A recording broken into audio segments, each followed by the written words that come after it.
Dear friends, today I will explain Section 7 of the Indian Patent Act or the Patents Act 1970. Okay, Section 7 comes from the chapter 3 and its title is Form of Application. Okay, and I will explain all its subsections through my key points. Okay, subsection 1 says every application for a patent shall be for one invention only and shall be made in the prescribed form and filed in the patent office. Okay, so we can say that subsection 1 consists of three main things.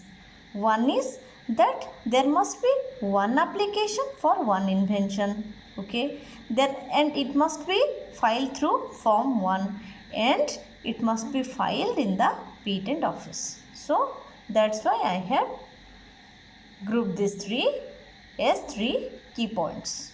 Fine. Okay.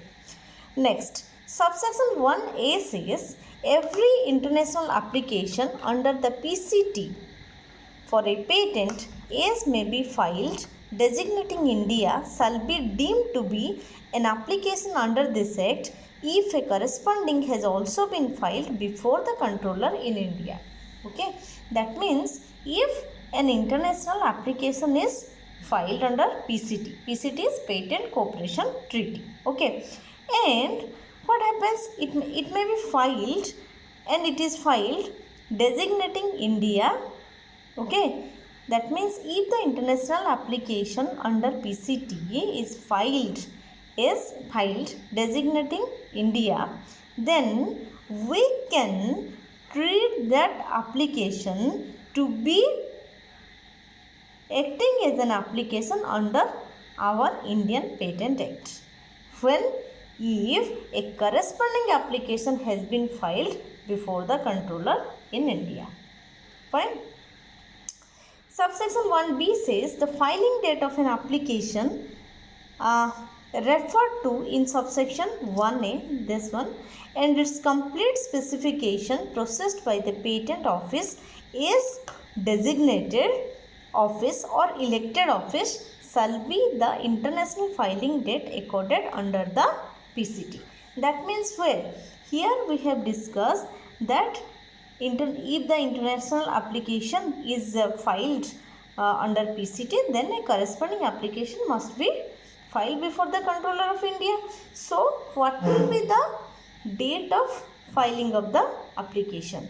Here the date of filing or we can say here the filing date of an application referred here should be the filing date accorded under the PCT. That means the international filing date will be the proper filing date.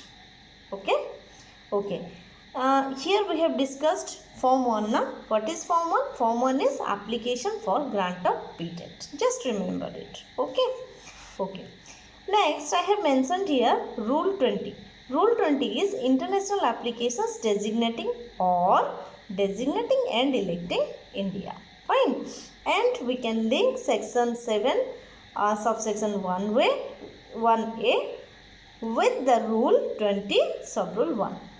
You can link it. Fine. Next.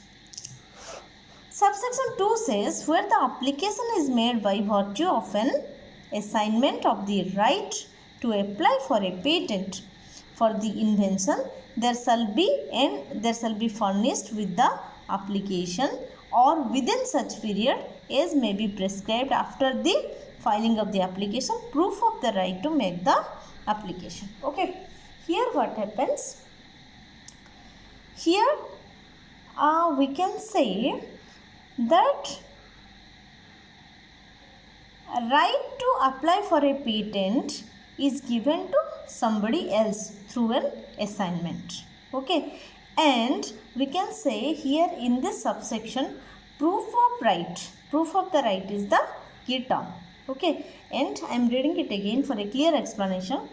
Where the application is made by virtue of an assignment of the right to apply for a patent, that I have already said, for the invention, there shall be furnished with the application, or that means the proof of right should be applied with the application. Okay, at the date of filing only, or we can say age may be prescribed, and this prescribed date is 6 months from the date of filing. That means within 6 months of filing, within 6 months from the date of filing, this proof of right can be applied, so that a person who is given the right through an assignment is, we can say, proved, so that his right can be, his right will be, we can say his he can get the right to apply for a patent. Okay, simple. And here I have mentioned here C Rule 10 and C Rule 138 also. Please take a look and tell me what you are getting in relation with this subsection. Fine. Next I will go to subsection 3. Every application under this section shall state that the applicant is in possession of the invention and shall name the person claiming to be the true and first inventor, and where the person so claiming is not the applicant or one of the applicants, the application shall contain a declaration that the applicant believes the person so named to be the true and first inventor. Okay, here as in section 2, subsection 2, we have found out that the proof of the right was the keyword. Similarly here declaration is the keyword. Okay, and these subsections 2 and 3 I have explained here. Okay, I will read it. An assignee of the true and first inventor is eligible to file a patent application in India if the requirement to submit the proof of the right document is duly met. Just I have explained here.